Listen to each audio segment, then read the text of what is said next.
चले प्रिया, हाय बोलिए। What about your preparation?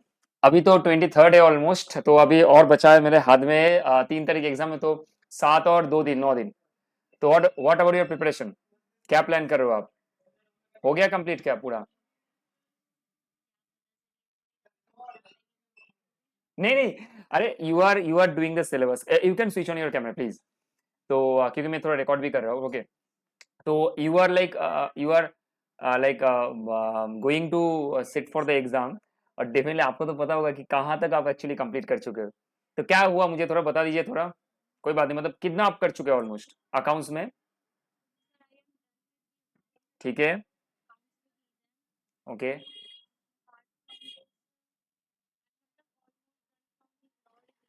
ठीक है।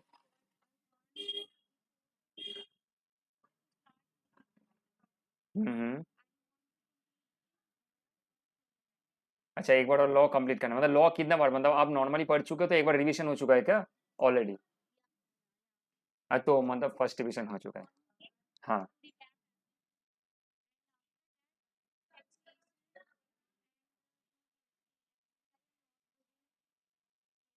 अच्छा जी, अच्छा ओके। आप हिंदी में बताओ ना, कोई दिक्कत नहीं, हिंदी में बताओ, हिंदी में। हिंदी में बताओ।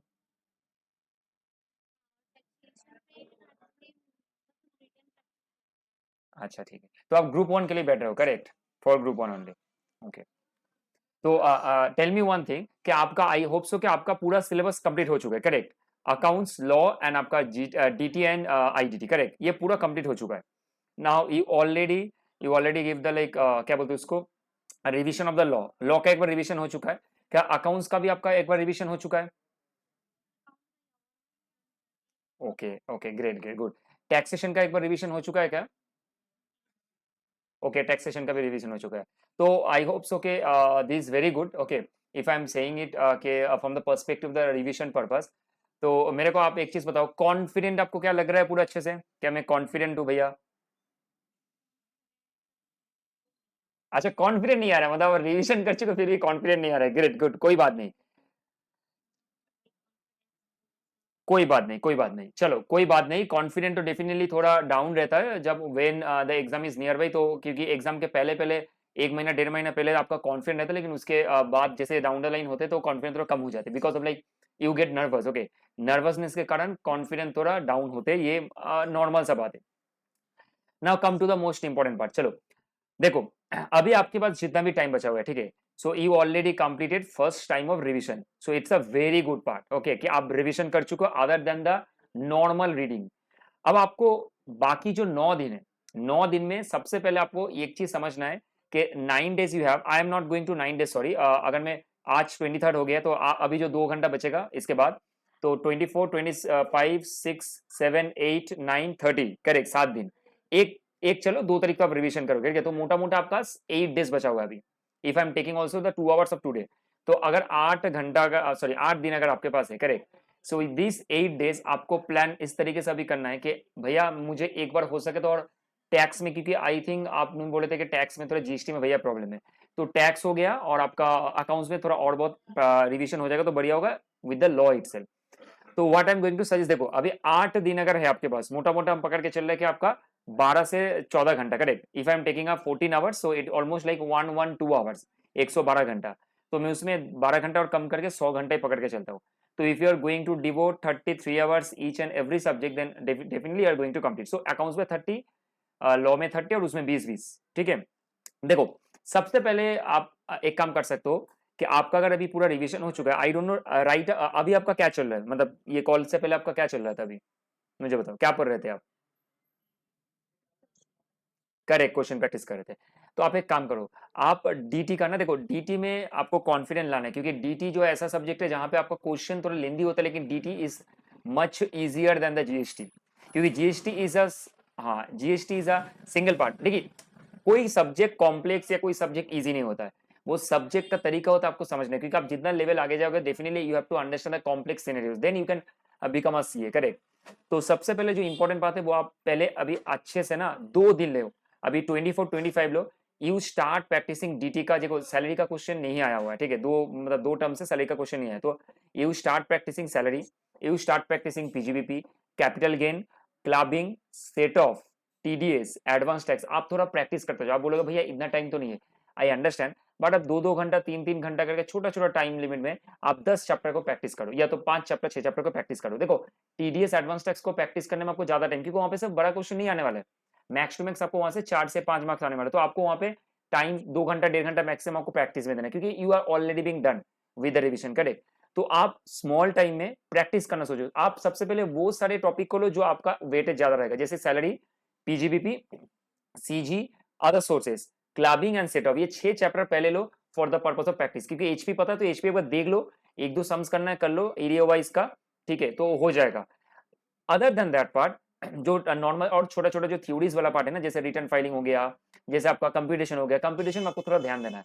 आई बिलीव कि कंप्यूटेशन में पीजीबीपी वाला सम्स करके जाना, और सैलरी पीजीबीपी में जैसे सब एडजस्टमेंट है वैसे सम करना, और सैलरी हो गया या तो सीजी होगा, ये मिक्सअप करके और एक सम कर लेना। तो 2 से 3 सम आप पकड़ के चलो, जो आप रिविजन के उसको फिर से प्रैक्टिस कर लो, सो दैट क्या होगा ना, आपका कॉन्फिडेंस बिल्ड होगा कि भैया मैं 2 बार प्रैक्टिस ऑलरेडी कर चुका हूँ, ठीक है। तो आप डीटी में, हाँ हाँ हाँ हाँ हाँ। अच्छा, कैपिटल गेन में ज्यादा इशू, देखो कैपिटल गेन में अगर ज्यादा इशू है तो मैं आपको बोलूंगा 2-3 एरिया बोलता हूँ, आप उसमें फोकस कर दो। अभी टाइम नहीं है कि कैपिटल गेन आप नए से सीखो या तो कुछ करो, ठीक है। Rather what I am going to suggest you, capital gain में आप थोड़ा फोकस करना कि देखो जो कन्वर्शन वाला ना सेक्शन 45, सेक्शन 45 को थोड़ा करना, फोकस करना, सेक्शन 50 को फोकस करना, जहाँ पे आपका स्टैम्प ड्यूटी वैल्यू है, ठीक है। उसके बाद आप स्लम सेल में थोड़ा फोकस करना, और देखो नॉर्मल डिफिकल्ट बहुत ज्यादा क्वेश्चन नहीं आता है, लेकिन आपको मोस्टली फोकस करना कुछ केस के ऊपर, जैसे आपका, जैसे मैंने आपको बोला कन्वर्सन ऑफ। अच्छा ठीक है, आ चुका है तो ठीक है, कोई दिक्कत नहीं, अगर आ चुका है तो आप नॉर्मली देख सकते हो। हाँ, आप नॉर्मल इसको देख सकते हो, या तो you can just go through it once. देखो कोई भी क्वेश्चन रिपीट हो सकता है, जैसे आप अकाउंट्स में देख रहे हो बार बार एस 19 एस 15 से क्वेश्चन आ रहे हैं, एस 15 से हर टर्म में क्वेश्चन आ रहे हैं, बार बार पूछ रहा है। हाँ, कैश फ्लो तो आएगा, कैश फ्लो तो कंपलसरी है, वो आएगा ही आएगा, ठीक है, वो नॉर्मल एज 3 में ही है, और नॉर्मली आपका कैश फ्लो स्टेटमेंट सिखाया जाता है, ठीक है, चैप्टर नंबर 15 में, तो वो तो आएगा। लेकिन other than that what I am saying actually, कि आप स्लम सेल थोड़ा देख लो, उसके बाद आप देखो सबसे पहले एग्जिबिशन वाला केसेस, जहाँ पे section 54, section 54 B, section 54 F, ये सारे केसेस थोड़ा एक बार देख लो, वहां पे 5 से 6 एग्जाम्पशन है, वो देख लो। ज्यादा सेक्शन 54 नहीं देखना है, 54, 54 बी, 54 एफ, ठीक है, ये 3-4-5 से 54 ईसी है, तो ये 4-5 देख लेना, 54 का सेक्शन हो जाएगा, और एक कंपाइल सम कर लेना, जहाँ पे कैपिटल गेन भी कैलकुलेट करना है और एग्जेम्पशन से डालने के बाद भी करना है। तो बेसिक इस तरीके से थोड़ा देख लो, हो जाएगा। ज्यादा अभी उसमें अंदर जाओगे तो दिक्कत हो सकता है, may be because of the time lag, तो आपको कॉन्फिडेंस नहीं मिलेगा। Rather what you can do, what ever you have done, आप उसमें स्टिक करके आप उसमें कॉन्फिडेंस बिल्ड करो कि भैया मुझे अगर कैपिटल गेन आता भी है तो मैं 50% करके जाऊंगा, उसमें कॉन्फिडेंस है, बाकी 50% क्वेश्चन भी आएगा तो देखा जाएगा, ठीक है। आप उसमें सोचो मत, क्योंकि आपके हाथ में ना है ना मेरे हाथ में क्या क्वेश्चन आएगा, but what we have right now, कि मुझे क्या करना है भैया, कि मेरे पास अगर 50% चांस है कि मैं वो समझ सकता हूँ, तो आप कर लो उसको, ठीक है। That is a point number 1। Point number 2, DT हो जाने के बाद, देखो डीटी में 50 मार्क्स है, अब डीटी में क्वेश्चन लेंदी होता है, उसमें बच्चे का बहुत टाइम जाता है एग्जाम हॉल में, और डीटी का क्वेश्चन समझने में कभी कभार कोई इशू आ जाते हैं। अब अगर जीएसटी में जाओगे, जीएसटी में देखो GST little bit of easy अभी, मतलब इंटर लेवल पे इजी है, क्योंकि इंटर लेवल क्वेश्चन बहुत डिफिकल्ट नहीं होता, केस सिनेरियो नहीं पूछते इंस्टीट्यूट, ठीक है। तो आप जीएसटी में सप्लाई पढ़ सकते हो आराम से, ठीक है, place of supply, time of supply पढ़ना, वैल्यूएशन कैसे करते हैं, देखो 4-5 में चैप्टर बोलो जो इंपॉर्टेंट है, आप लिख भी सकते हो। सप्लाई पहले पढ़ लेना, time of supply, place of supply, value of supply, ठीक है, composite scheme, ITC, okay, and reverse mechanism, ये टोटल 7 चैप्टर है। उसके बाद आप नीचे में आके रिटर्न फाइलिंग पढ़ लो और अकाउंटिंग पढ़ लो, तो ये आप 9 से 10 चैप्टर मैक्सिमम पढ़ोगे तो आपका हो जाएगा, लेकिन फोकस आपको करना है value, ITC, reverse charge, place of supply, time of supply, and आपका डेफिनेटली कंप्यूटेशन के ऊपर, ठीक है, कैसे आपको सप्लाई को कंप्यूटेशन करना है। तो देखो क्वेश्चन वहां से कुछ भी आ सकते हैं, जीएसटी तो ना छोटा छोटा क्वेश्चन पूछता है, आपको बड़ा क्वेश्चन नहीं पूछेगा। तो आपको थोड़ा, जब आप कोई भी चैप्टर पढ़ो थोड़ा इन डेप्थ पढ़ो, आप 5 चैप्टर पढ़ो कोई प्रॉब्लम नहीं है, 5 चैप्टर को डेप्थ पढ़ो। तो अगर 5 चैप्टर से भी आपको क्वेश्चन आएगा तो you can at least attain 15 to 20 marks, उसमें से आपको अगर 10-15 मार्क्स आ गया तो डीटी में अगर 30-35 आ गया तो हो गया ना 50 मेरा। तो मुझे इस तरीके से अभी स्ट्रेटेजी बनाना है। देखो हो सकता है कि जीएसटी आप वीक हो, लेकिन ऐसा तो नहीं कि जीएसटी के पूरा सारे चैप्टर 15 टोटल चैप्टर है 15 चैप्टर में वीक हो, ऐसा तो नहीं है ना। 15 चैप्टर में हो सकता है कि आपके पास 8 चैप्टर ऐसा है जहां पे आप स्ट्रांग हो, बिना पढ़ के भी जाओगे तो आप लिख के आ सकते हो। So focus on that. और मैंने जो अभी आपको 9 चैप्टर बताया उसमें फोकस करो, देखो आप वहां से क्वेश्चन जरूर आएगा, और आता भी है क्योंकि वो सारे इंपॉर्टेंट चैप्टर्स है। ठीक है, अदर देन दैट अगर आपको लग रहा है कि भैया 2-3 चैप्टर मेरे पास अगर टाइम में पढ़ सकते हो पढ़ लो, लेकिन 9 चैप्टर पढ़ोगे।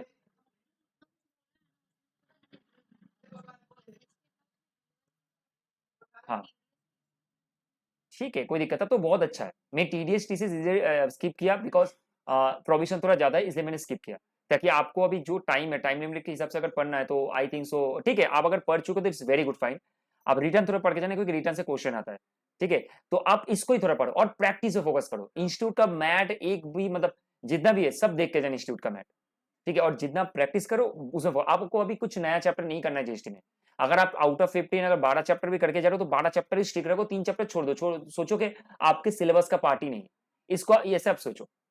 ठीक है, उसमें फोकस करो, क्योंकि आपको भरोसा नहीं है ना कहां से क्वेश्चन आएगा, तो मैं जो करके जा रहा हूँ उसमें फोकस करते, let let them that part. Okay, तो 12 चैप्टर वहां पे होगा। डीटी में आपका अगर डीटी पार्ट अगर स्ट्रांग है तो आप जैसे भी जिस तरीके से मैंने आपको गाइड किया है, आप अपना जैसे आप प्रैक्टिस करते हो, और मेरा अगर गाइडेंस तो अगर अच्छा लगा तो आप उसको मिक्स करके कर सकते हो। ट्राई करना है कि संडे तक इसको कवर कर देना पूरा। संडे मतलब आज वेडनेसडे, संडे नहीं सैटरडे तक। ठीक है, तो आपको सैटरडे तक ये पूरा चीज कवर करना है। अगर आपको कभी भी प्रॉब्लम होता है then definitely you can reach out to me कि भैया इस पर्टिकुलर केस में मुझे प्रॉब्लम है सीजी, स्पेसिफिकली जो सीजी हो गया कंप्यूटेशन, भैया थोड़ा बता दो, definitely I am going to get to back you. Okay, definitely. ठीक है, ये हो गया टैक्स का पार्ट। याद रखना टैक्स ऐसा एक सब्जेक्ट है जहां पे थोड़ा प्रोविजन भी याद रहेगा तो मार्क्स आप कैरी कर सकते हो, क्योंकि प्रैक्टिकल एस्पेक्ट है। और टैक्स में टीडीएस टीसीएस एडवांस, टीसीएस नहीं टीडीएस और एडवांस टैक्स से हर बार क्वेश्चन आता है, तो टीडीएस छोड़ के मत जाना। सेट ऑफ से भी क्वेश्चन आने का चांसेस हाई है, और डेफिनेटली आपका क्वेश्चन तो पीजीपीपी से आएगा ही आएगा, क्योंकि पीजीपी ऐसा चैप्टर लौता चैप्टर जहां से क्वेश्चन आएगा। सैलरी वो लोग स्किप कर सकते हैं, एचपी स्किप कर सकते हैं, पीजीपी सीजी और अदर सोर्स ये लोग स्किप नहीं करते, क्योंकि उनको पता है कि पीजीपी ऐसे ही बड़ा चैप्टर है, बच्चे छोड़ के जाने का चांसेस प्रोबेबिलिटी हाई है, क्योंकि पीजीपी बहुत सारे प्रोविजन है। तो my suggestion is that, my request is that please go through PGP very properly so that you can at least answer 10 marks supersonic. Correct, so ये हो गया डीटी आईडीटी का पार्ट। अब आ जाओ लॉ में। ठीक है, देखो लॉ में आई थिंक सो आपका स्ट्रॉन्ग पार्ट है, लॉ में आपका मतलब ग्रिप है। करेक्ट, तो यू कैन राइट। तो आपने आई थिंक सो लॉ में आपने पूरा प्रैक्टिस किया अच्छे से। लॉ का प्रैक्टिस हुआ अच्छे से, मतलब क्वेश्चन वगैरह कुछ प्रैक्टिस हुआ है क्या अच्छे से?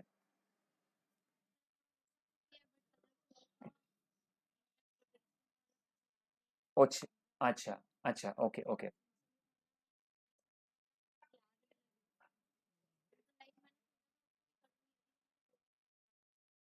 ठीक है,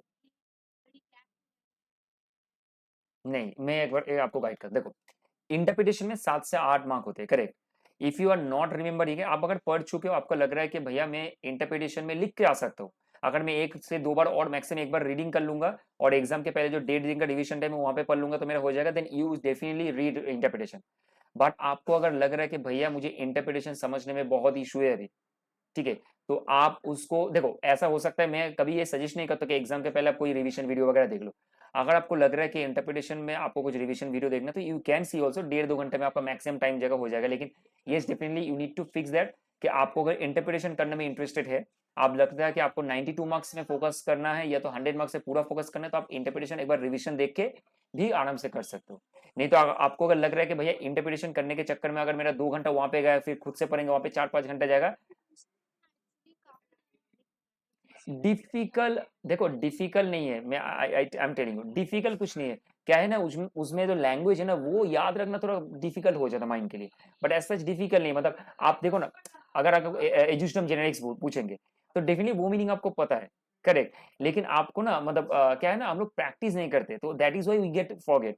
तो आपको एक चीज आप सजेशन में आपको दे सकते हो, व्हाट यू कैन डू, आप इंटरप्रिटेशन को पढ़ के ना, अभी आपके पास अगर थोड़ा बहुत भी टाइम है तो आप लास्ट टाइम का जो क्वेश्चन लास्ट टाइम उसको बाद दे देना, मतलब निकाल देना। उसको निकालने के बाद आपका इंटरप्रिटेशन जो बचा हुआ है, आप थोड़ा बहुत लॉजिक पढ़ के ना थोड़ा लिखने का कोशिश कर लो, मतलब थोड़ा अगर आपके पास टाइम है 2-3 घंटा, आप पढ़ लो, पढ़ने के बाद लिखो। देखो मैं आपको गारंटी दे रहा हूँ 7 दिन आपका रिटेंशन होगा, ये आपको मैं गारंटी देके बोल रहा हूँ। आप पढ़ लो, पढ़ने के बाद लिख के कोशिश करो, आपका 7 दिन का मेमोरी रिटेंशन रहेगा, मैं आपको गारंटी देता हूँ। अगर आप इतना एफर्ट ले सकते हो तो ये भी आप कर सकते हो 7 मार्क के लिए, यू कैन डू इट। अगर आपके पास वो टाइम अवेलेबिलिटी है, भैया मैं 3 से 4 घंटा भी इंटरप्रिटेशन में दे सकता हूँ, क्योंकि मुझे वहां पे से 7 मार्क जो है वहां से 4 से 5 मार्क कैरी ऑन करना है, क्योंकि इंपॉर्टेंट क्या है पता है? देखो पिया, उसका नाम क्या है, इंटरप्रिटेशन। और जीसीए, इन दोनों से direct question famous, this is a biggest advantage. वहां से केस स्टडीज मैंने तो नहीं देखा है, ठीक है, होता है डेफिनेटली, लेकिन वहां से डायरेक्ट क्वेश्चन फॉर्म हो, so it's a great advantage for you. तो ये आप मेरा सजेशन आप कर सकते हो आराम से, उसमें से थोड़ा रीड कर लोगे तो आपको आ जाएगा, क्योंकि फेमा जीसीए इंटरप्रिटेशन तीनों को मिला गया 30 मार्क्स से। You understand how much important is that. तो उसमें आप 30 में से अगर आपको वहां से 20 या 19 मार्क्स भी आ चुका होगा ना, तो आपको सिर्फ ओनली 31 मार्क्स में आउट ऑफ 70, जो little bit of easy task है। इजी तो नहीं बोलूंगा, definitely going to be convenient part.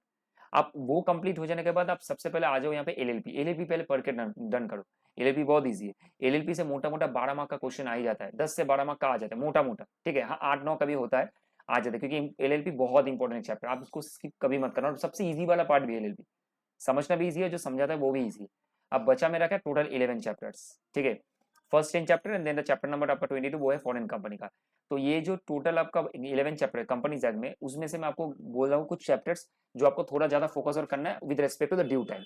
आप जैसे सोचो शेयर कैपिटल डिवेंचर डेफिनेटली आपको अच्छे से पढ़ना है, प्रोस्पेक्टस डेफिनेटली आपको अच्छे से पढ़ना है। अब आप बोलोगे भैया इसके अंदर से कौन सा क्वेश्चन पढ़ना है, देखो prospectus and share capital debenture हो गया, मैनेजमेंट हो गया, यहाँ से ना क्वेश्चन पूरा केस बेस होता है, मतलब यहाँ से आपको थोड़ा डिफिकल्ट वाला चीजें पूछता है। बाकी सारे रजिस्ट्रेशन हो गया आपका, सेकंड चैप्टर इनकॉर्पोरेशन कंपनी, यहाँ से क्वेश्चन उतना डिफिकल्ट नहीं पूछते लोग, लेकिन डिफिकल्ट पूछ लेते हैं कहाँ से, जो चैप्टर समझने में बच्चे को डिफिकल्ट, जैसे शेयर कैपिटल डिवेंचर हो गया, सुनने में इजी लगता है लेकिन वहां से डिफिकल्ट क्वेश्चन पूछते हैं। Prospectus, management administration, audit and auditors हो गया, उसके बाद accounts of company chapter 9 and 10। तो इसको थोड़ा अच्छे से पढ़ो। ये 5 जो चैप्टर मैंने बताया ना, chapter number 3, chapter number 4, chapter number 7, chapter number 9, chapter number 10, तो ये 5 चैप्टर थोड़ा आप ध्यान दो, क्योंकि इसमें से मार्क्स आपको ऑलमोस्ट 32 के आसपास आ जाता है। तो उसमें केस जितना भी है उसको एक भी क्वेश्चन मत छोड़ना, इंस्टीट्यूट का मैथ का तो कोई भी क्वेश्चन मत छोड़ना। इंस्टीट्यूट घुमा के इंस्टीट्यूट का मैथ का ही क्वेश्चन प्रोवाइड करता है मोस्ट ऑफ द टाइम में, लेकिन हाँ डेफिनेटली हर एक टाइम पर क्वेश्चन चेंजेस होते रहते हैं, ठीक है, कोई ऐसा नहीं रिपीटेड होते मोस्टली। हाँ डिपोजिट वाला, एक्सेप्टेंस डिपोजिट, करेक्ट।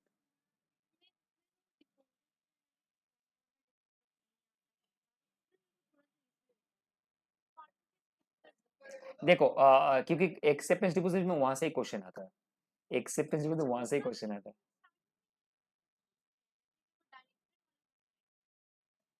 अच्छा कुछ कुछ में डिफिकल्ट, कोई बात नहीं, देखो आपको अगर लग रहा है कि भैया मुझे कुछ कहाँ कहाँ पे problem, what I am going to suggest, देखो वो छोटा सा पोर्शन है, what I am going to suggest to, आप नोट कर लो, मुझे भेज दो, मैं आपको बता दूंगा किस तरीके से करना है, ठीक है, आप मुझे नोट करके भेजो, मैं I am going to guide you, आपको मैं बता दूंगा, शॉर्ट में बता दूंगा, आधा घंटा मैक्सिमम लगेगा, आपको वो पूरा क्लियर हो जाएगा, ठीक है, विद एग्जाम्पल।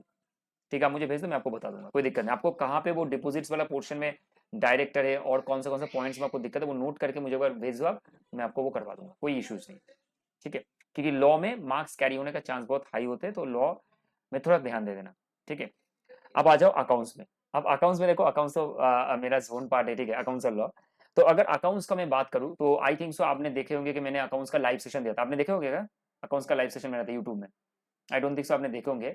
तो वहां पे मैंने कॉन्सोलिडेशन को लाइव सेशन में 9.5 घंटा आसपास, 9.5 नहीं 10 घंटे के आसपास मैंने कुछ करवाया लाइव सेशन में यूट्यूब में, ठीक है, वो 19 एंड 20 अप्रैल को हुआ था, 10 घंटे के आसपास कुछ था, और मैंने A to Z question cover किया विथ 7 क्वेश्चन फ्रॉम एमटीपी, जो Feb 25 में रिलीज हुआ था, वहां से 7 क्वेश्चन।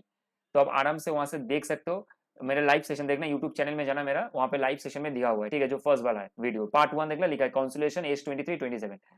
तो मैंने वहां पे टोटल अच्छे से करवाया 10 घंटा, अभी तो टाइम आपके पास नहीं है, लेकिन आप जो किए हो उसको कर लो, और आपको और कहीं बार दिक्कत है तो आप मुझे बता देना, या तो आप उस वीडियो में देख लेना, उस वीडियो में यही मतलब वो टाइम लाइन के बीच में दिया हुआ है कहाँ कहाँ पे क्या समझा है। तो आपको स्पेसिफिकली जैसे डिविडेंड में प्रॉब्लम है या तो बोनस में प्रॉब्लम है, तो उसके रिलेटेड सम्स भी वहां पे करवाया हुआ है, तो आपको वो बहुत ईजी हो जाएगा। तो माई रिक्वेस्ट इज दैट आप उसको भी अच्छे से कर सकते हो, बेनिफिशियल, ठीक है। आप कॉन्सुलेशन मैंने करवाया, वो आपको जरूर करके जाना, 14 मार्क्स आपका कंपलसरी है। एज 23-27 अभी तक नहीं आया, तो एज 23-27 से क्वेश्चन आने का चांस हाई, और मैं बहुत इन डेप्थ में समझाया, मतलब एक एक क्वेश्चन करवा करवा के मैं समझाया, ठीक है, with respect to the institute example and mine example मिला के मैंने समझा एक क्वेश्चन को। और उसके बाद यस, एज 21, 23, 27, ठीक है, associate, joint venture and subsidiary, तीनों को अच्छे से मैंने समझा। उसके बाद मैंने एज 9 समझा, जो इस बार आने का बहुत प्रोबेबिलिटी हाई है, एज 9, ठीक है। अब उसके बाद मेरा next Friday, Saturday, Sunday, Monday 4 दिन और सेशन है, जहाँ पे मैं अभी सैटरडे मेरा शेड्यूल है, क्योंकि स्टूडेंट्स का डिमांड है। एक स्टूडेंट ने मैंने मैसेज किया था, भैया आप अमल कमीशन कब करवाओगे, तो आई थिंक सो मैं सैटरडे शेड्यूल भी करूंगा, अभी मैं अमल कमीशन करवाने वाला हूँ। हाँ ब्रांच, देखो क्या है कि ब्रांच करवा सकता हूँ, हाँ। Definitely definitely.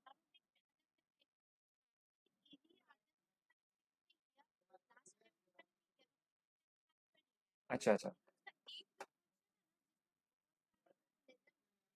अच्छा वो स्टॉक, समझ गया, मतलब वो जो स्टॉक रिजर्व वाला कौन सा ये मतलब मेथड है, डेटा सिंथेटिक मेथड नहीं, आप स्टॉक रिजर्व वाला मेथड बोल रहे हो ना, समझ गया, सेकंड जो मेथड है।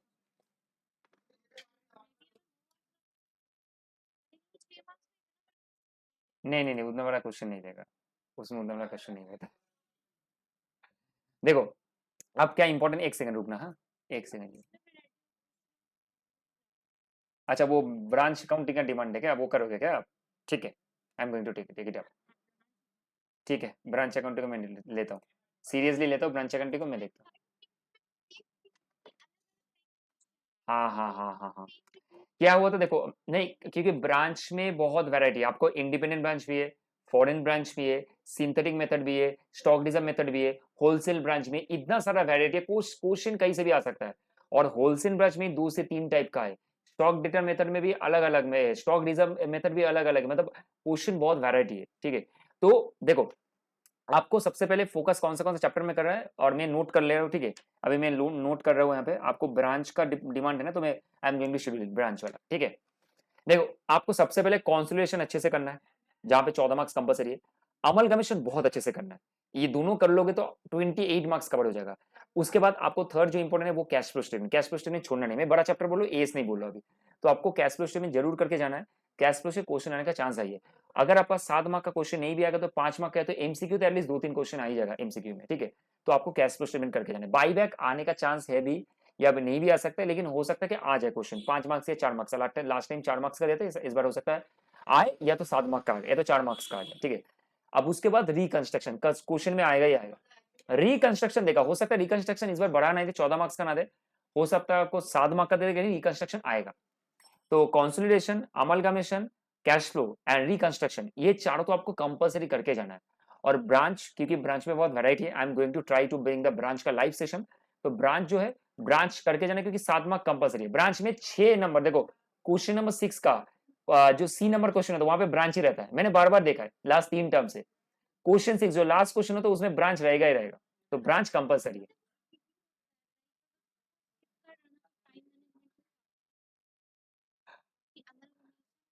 बहुत लेंदी, हाँ।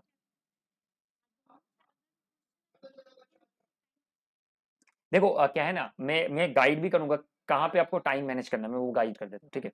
ये हो गया मेरा बिग चैप्टर जहाँ पे आपको 45 मार्क्स कवरेज है। अब आ जाओ एस में, जहाँ पे 55 कवरेज। अब इस बार जो एस का इंपॉर्टेंस है, वो एस का इंपॉर्टेंस मैं बता दूं तो कौन से एस बहुत ज्यादा इंपॉर्टेंट, जैसे एस 10। सबसे पहले शुरू करने के एस 1 आ सकता है थ्योरी और एमसीक्यू। एस 1 से कोई बिग क्वेश्चन है, एमसीक्यू आ सकता है। एस 2 आई थिंक सो नहीं आने का चांस प्रोबेबिलिटी बहुत हाई है, ठीक है, एस 2 नहीं आएगा। एस 3 ऑलरेडी आएगा जरूर। एस 4 या 5 से एमसीक्यू आने का चांस आई है, जहां से आपको adjusting event, extraordinary item, exceptional item, ये सब पूछ सकता है। तो एस 1, एस 4, एस 5, ये तीनों एस से एमसीक्यू आने का बहुत चांस है, नोट कर लेना, मैं जो बोल रहा हूँ नोट कर लो, ठीक है। एमसीक्यू आने का बहुत हाई फाई चांस है, ठीक है। या थ्योरी आएगा तो मैक्स टू मैक्स 4 मार्क का, इससे ज्यादा नहीं आएगा थ्योरी, ठीक है। आ जाइए अब एस 7 में, कंस्ट्रक्शन कॉन्ट्रैक्ट में। एस 7 आप देखोगे तो एस 7 में क्वेश्चन बन सकता है 7 मार्क का, 7 मार्क का क्वेश्चन बन सकता है, जहां पे आपको प्रोपोर्शनेट कंप्लीशन मेथड, ठीक है, पूछ सकता है, या तो आपका कंप्लीशन मेथड, दोनों में से कोई भी एक पूछ सकता है, ठीक है एकदम। तो याद रखना एस 7 से क्वेश्चन बन सकता है। और बहुत दिन से ये पूछा नहीं है, टेस्ट नहीं किया, एस 9 रेवेन्यू रिकॉग्निशन से क्वेश्चन आने का चांस आई है। तो एस 7, एस 9 से क्वेश्चन आने का इस बार चांस प्रोबेबिलिटी हाई है, लेकिन अगर ऐसा नहीं है तो दो एक साथ दे देगा, क्योंकि दोनों ही आपका रेवेन्यू बेस्ड है, ठीक है। तो एस 9 या तो एस 7, दोनों में से कोई भी एक देगा, दोनों ही रेवेन्यू बेस्ड है, ठीक है।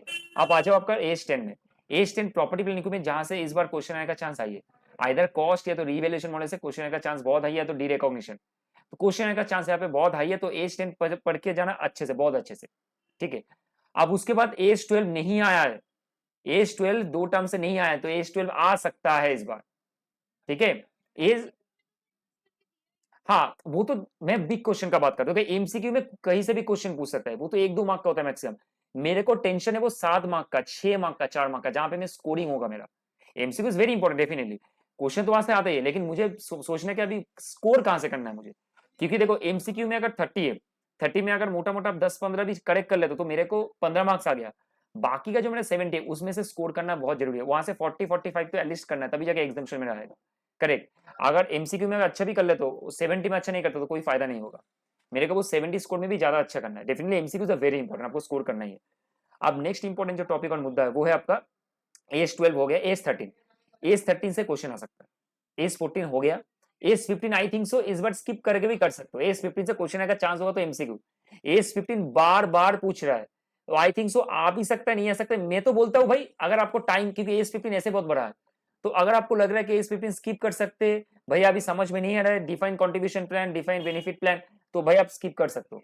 लेकिन हाँ डेफिनेटली अब मैं बोल रहा हूँ विद रिस्पेक्ट टू टाइम, अगर आप कर चुके हो, आपको आता है, तो आप डेफिनेटली करके जाना। ठीक है, नहीं कहना ठीक है, छोड़ दो। अभी दिक्कत दिक्कत नहीं है, अभी छोड़ दो। मैं रिवीजन रिवीजन लाऊंगा, अगर आपको मन है कि भैया 2 घंटे में आप रिवीजन एक बार देख लेंगे आपको, तो आ जाना आप। आपका संडे या तो मंडे रिवीजन प्लान है, आप शेड्यूल देख लेना एक बार, तो वहां पे आप आ सकते हो आराम से। एज 15 का मैं रिवाइज करवाऊंगा, ठीक है। 24-25 आई थिंक सो छोड़ दो, कोई दिक्कत नहीं। अभी उतना टाइम नहीं है कि मैं 24-24 आप पढ़ो और आप देखो रिवीजन वगैरह, छोड़ दो। ठीक है, एज 15 ट्राई करना, देख के जाना। 16 आई थिंक सो नहीं आएगा, 16 आई थिंक सो नहीं आएगा, लेकिन आ भी सकता है। इंस्टीट्यूट का भरोसा नहीं के लिए इस बार इंपॉर्टेंस आपका सी कैटेगरी में। अगर एबीसी एनालिसिस करते सी कैटेगरी में आपका बोरोइंग कॉस्ट है।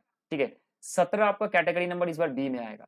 सेगमेंट रिपोर्टिंग इस बार इंपॉर्टेंट है, आ सकता है। ए सेफ्टी नहीं आएगा, लास्ट बार क्वेश्चन आप पूछ लिया जैन में। जैन में ए सेफ्टी आ चुका है तो आप छोड़ सकते हो आराम से उसको। ठीक है, कोई दिक्कत नहीं। हाँ, 1 मार्क का क्वेश्चन आएगा तो आ सकता है, तो रिवाइज कर लेना है, जस्ट पढ़ लेना। ठीक है, बिग क्वेश्चन आने का चांसेस नहीं है, क्योंकि 4 मार्क ऑलरेडी आ चुका है ए सेफ्टी में। आप आ जाइए इसका एस 19 लास्ट टाइम फिर पूछा था, इस बार पूछने का चांस हो सकता है, लेकिन वही सेम चीज एस 15 और 19 मोटा मोटा बराबर सेम है। 19 is comparatively very easy than the 15, तो 19 आप रिवाइज करके जा सकते हो। ठीक है, और इस बार ना आप थोड़ा लास्ट टाइम उसमें दिया था कि कौन सा लीज है, फाइनेंस या ऑपरेटिंग लीज है, और उसमें से कैलकुलेट करने के लिए बोला था अनफाइनेंस लीज। ठीक है, ये कैलकुलेट करने के लिए बोला था अनफाइनेंस इनकम लास्ट टाइम। तो इस बार वो टाइप का क्वेश्चन छोड़ देना। Normally operating lease finance lease किसको बोलते हैं, उसका सम्स बेसिक देख लेना। ठीक है, आप 20 से क्वेश्चन इस उसमें देखो, फाइनेंस लीज किसको बोलते हैं कि उसका कंडीशंस क्या क्या है, ऑपरेटिंग लीज कब बोलेंगे। अगर आपको कोई क्वेश्चन दे देगा, आपको ये पूछेगा कि कौन सा लीज है, ये बताओ ऑपरेटिंग या फाइनेंस है, इस तरीके का क्वेश्चन पूछ सकते हैं। लेकिन वो जो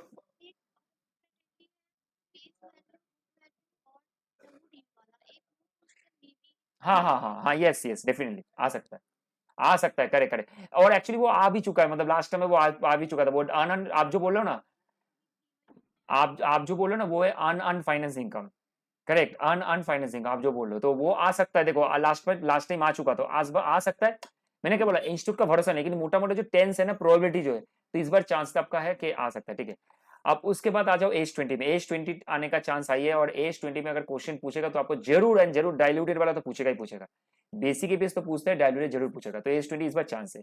as 21 we have done. AS 22 से क्वेश्चन करके जाना, आ सकता है। एज 22 से आपको एक क्वेश्चन दे देगा और आपको बोलेगा इसमें से डेफर्ड टैक्स एसेट या डेफर्ड टैक्स लायबिलिटी करके बताओ भाई, आ सकता है 22।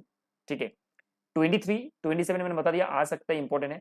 24-24 आप छोड़ के जा सकते हो, कोई प्रॉब्लम ऐसा नहीं है। और जो लोग भैया रिवाइज कर चुके हो, कर लेना, एक बार पढ़ लेना, हो जाएगा। आप आ जाओ 26 में। 26 में intangible asset is a very important topic, इस बार आने का चांस है। ये क्वेश्चन कहीं से भी पूछ सकते हैं, कोई ऐसा टॉपिक ही नहीं है जहां से क्वेश्चन नहीं पूछ सकता है। 26 से कहीं से भी क्वेश्चन पूछ सकते हैं, कोई कहीं से भी, इधर उधर घुमा के कुछ भी पूछ सकता है। ठीक है, तो 26 पूरा पढ़ना है अच्छे से। 28 आपको इम्पेयरमेंट लॉस या डिमिन्यूशन इन द 27 तो मैंने बोल दिया ना, 23-27 आपको पढ़ना है, जेवी और एसोसिएट आपको पढ़ना है कॉन्सुलेशन के साथ ऑलरेडी। 23-27 इंपॉर्टेंट इसलिए है क्योंकि 23-27 से क्वेश्चन नहीं पूछा है वो लोग, या तो एमसीक्यू से पूछा, इस बार बिग क्वेश्चन का चांस है, लाइक 7 और 4। अब उसके बाद आ जाओ आप इसमें, नाम क्या है उसका, एस 28 में इम्पेयरमेंट लॉस पूछ सकता है, diminishing in the value of investment पूछ सकता है। तो आप जरूर एज 28 करके जाना, इम्पेयरमेंट का कैलकुलेशन। इम्पेयरमेंट किसको बोलते हैं, एग्जाम्पल एंड इम्पेयरमेंट का कैलकुलेशन, कंडीशंस पढ़ के जाना, जरूर आ सकता है।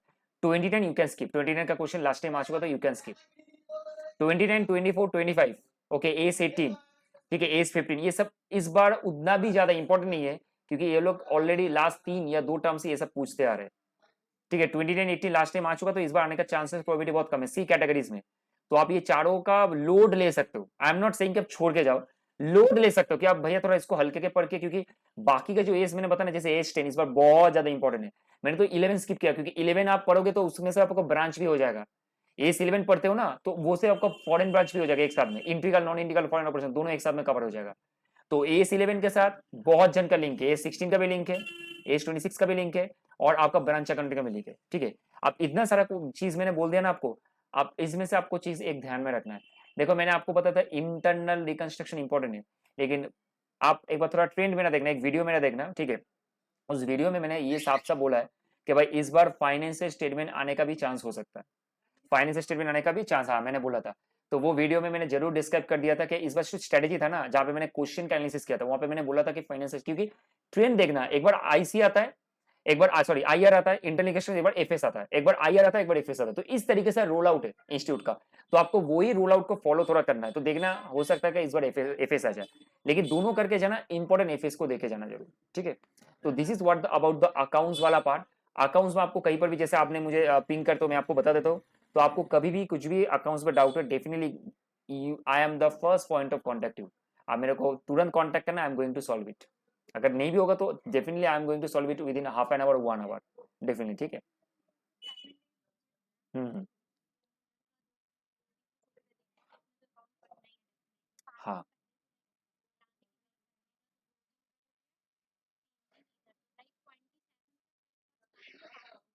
हाँ, आप 27 तक, आप 27 तक मान के 27 या 28, that is not a problem. 27 या 28 तक आप ट्राई करो कि लॉ का एक बार रिवीजन हो जाए और आपका टैक्स का एक बार रिवीजन हो जाए, बस इतना आप ध्यान में रखो, दैट्स ऑल। ठीक है, बाकी आप 29, 30, 1, 2 इसमें आप अकाउंट्स जम के पढ़ो, जम के पागल की तरह पढ़ो। एज 2 दिन ले लो, बाकी सब्जेक्ट बाकी चैप्टर्स 2 दिन ले लो, आपका पूरा अच्छे से हो जाएगा। I am giving you the guarantee. 4 दिन इज वेरी गुड, क्योंकि first exam is a best exam. तो ध्यान रखियो कि अकाउंट्स आपका बढ़िया होना चाहिए, और उसके लिए जान जी जान एकदम दे देना। जितना मेहनत कर सकते हो आप करो, और जी जान अपना लगा कि भैया मुझे उसमें बेस्ट देना है। और सबसे इंपॉर्टेंट मोस्ट चीज याद रखना, आप सीए का एग्जाम नहीं दे जा रहे हो, देने जा रहे हो, आप सबका भरोसा लेके जा रहे हो। याद रखना ये चीज, मम्मी पापा है, आप खुद का भरोसा है सबसे इंपॉर्टेंट, और डेफिनेटली आपके टीचर का भरोसा लेके जा रहे हो। तो आप सीए का एग्जाम के ऊपर खुद को समर्पित कर दो, देखना आपका बहुत अच्छा एग्जाम जाएगा। Don't think about the result. Last dose ये इंपॉर्टेंट है मोटिवेशन में। अगर आप बोलोगे भैया मोटिवेशन दे दो थोड़ा, इंपॉर्टेंट है कि आप फोकस रखना कि आपके लिए इंपॉर्टेंट ये नहीं है कि भैया मुझे अकाउंट्स में 60 आएगा, एग्जामिशन आएगा तो बाकी में थोड़ा मैनेज हो जाएगा। I am not going to think about that. मेरे पास जितना टाइम बचा है, जिस तरीके से अपन लोग दोनों बैठ के अभी 30 मिनट तक प्लान डिस्कशन किए, किस तरीके से करना है, कौन से चैप्टर में फोकस करना है, आप उसके हिसाब से अपना गो ऑन कर सकते हो with your like plan also. उसके बाद मुझे ये फोकस करना है कितना बेटर टू बेस्ट में एग्जाम हॉल में लिख के आ सकते हो। क्योंकि आप जितना भी पढ़ लो, अगर एग्जाम हॉल में आप काम और कॉन्फिडेंट नहीं रहोगे, क्वेश्चन प्रॉपर्ली चूज नहीं कर पाओगे, तो मुश्किल होगा। एग्जाम स्ट्रेटेजी लेके किस तरीके से क्वेश्चन चूज करते हैं वो वीडियो में लेके आऊंगा। जस्ट मैं आपको ये आइडिया दे सकता हूँ कि एग्जाम हॉल में आपको सबसे पहले जो 15 मिनट होता है ना, आप आधा घंटा पहले जरूर पहुंचना, और अपने आप को ज्यादा पढ़ना मत, मतलब मतलब मैं बहुत बच्चे को देखता हूँ जाके।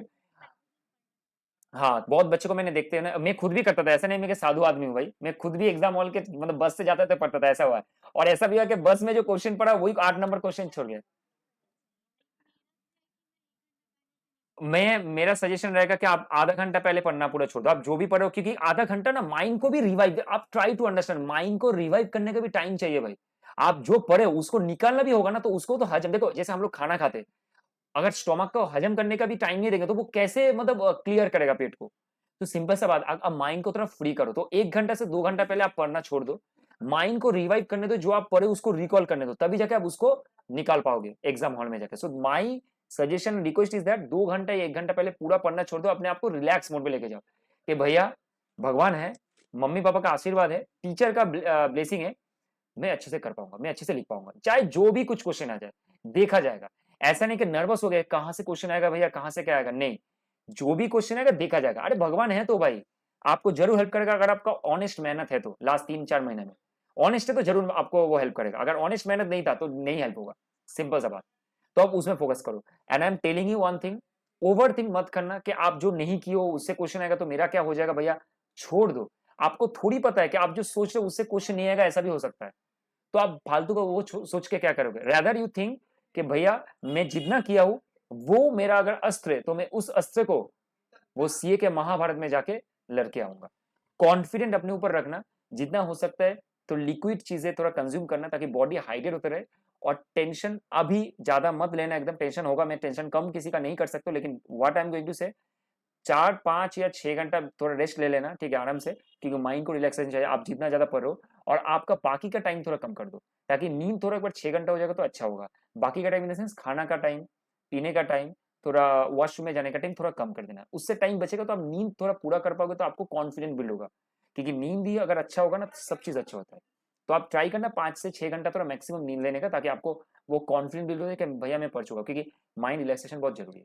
और कॉन्फिडेंट रखना भाई, याद एक चीज रखना कि कुछ इस तरीके से करके मुझे जाना है, ताकि मेरा सारे एग्जाम सबको एग्जाम्पल सबको ही देखते रहे, मुझे इतना मेहनत करके जाना है, ताकि मेरा खुद जो मेरा आत्मा है वो भी देखते रहे कि मैं कितना मेहनत किया। That is how we are going to get the impact in the exam. पूरा खुद का जितना भी है पूरा दांव पे लगा दो, सब चीज सेक्रीफाइस कर दो, अभी जितना टाइम बचा है बस फोकस रखो। आस-पास दुनिया में जो भी हो रहा है, you think you are into the like NASA, NASA के ऊपर जो है वो आप इसमें चले गए थे, ठीक है, मंगलयान कर लिए थे। ये सोच लो आप, आपके आसपास में कोई नहीं है, सिर्फ आपको बचना है, आपको ऑक्सीजन लेना है, आपको बच के रहना है, बस that's all. That is what your mindset. Confident automatically आएगा जब आप अपना जो पढ़ाई है ना उसमें आप फोकस रहोगे, और आपको पता है कि भैया मैं इतना कर चुका हूँ। स्मॉल स्मॉल जो स्टेप्स होता है, स्मॉल स्मॉल जो आपको पढ़ाई उसमें फोकस करो कि भैया मेरा 2 चैप्टर हो गया तो आई एम कॉन्फिडेंट मैं 2 चैप्टर करके आ सकता हूँ। इतना रखो, देखो कॉन्फिडेंट बिल्ड होगा। आप अगर बोलोगे 2 चैप्टर में क्या आएगा क्या नहीं आएगा मुझे भरोसा नहीं है, अरे भाई आपको तो पता है कि आप 2 चैप्टर अच्छे से किए हो, तो आप उसमें फोकस रहो। आपको पता है कि आप कॉन्फिडेंट इतना खुद को दो पढ़ने के बाद कि देखो भाई 2 चैप्टर मेरा हो गया, तो प्रिया मैं 2 चैप्टर कर सकता हूँ, प्रिया मैं 2 चैप्टर लिख के आ सकता हूँ, खुद को बोलो, कॉन्फिडेंट आएगा। ठीक है, तो इतना याद रखना, दैट्स ऑल। बस मन लगा के पढ़ो, जितना टाइम है। कुछ भी है आप मेरे से पूछ सकते हो, ठीक है, यूट्यूब के थ्रू या तो आप व्हाट्सएप के थ्रू, डेफिनेटली आप डायरेक्ट कनेक्ट करते हो। तो और दोस्तों को बोल देना, अगर कुछ भी उनको गाइडेंस चाहिए, कुछ चाहिए, तो definitely I am going to connect with them to give them the idea. क्योंकि मीटअप सेशन तो आप ज्वाइन ही किए हो, आपको पता है कि हम लोग का मीटअप सेशन किस तरीके से होता है, कि अभी एग्जाम का टाइम है तो मीटअप सेशन नहीं हो रहा है। और तो if like you feel that valuable, तो take it and make it seriously, you can do it, that's remember that you can do it. अब इस नेक्स्ट 15 दिन आईने के सामने डेली सुबह उठ के बोलना आई can do it, I can do it, I can do, every 3 days, ये याद रखना, करना ही है, करना ही है। एवरी डे सुबह जब उठोगे, I can do it, I can do it, I can do, देखना गूज बम्स आएगा। और आप कर सकते हो, भगवान को देख लेना सुबह, मम्मी पापा को देख लेना, ऑटोमेटिकली सारा दिन पॉजिटिव रहेगा। और कुछ नहीं करना, मैं आपको बोला गारंटी के साथ, इतना काफी है। ठीक है, और हनुमान चालीसा कभी कभार सुन लेना। ठीक है, चलो, चलो, thank you, thanks a lot and all the best. अपना बेस्ट देना, बस यही जरूरी है, और कुछ नहीं सोचना। ठीक है, चलो, thank you, all the best, all the best.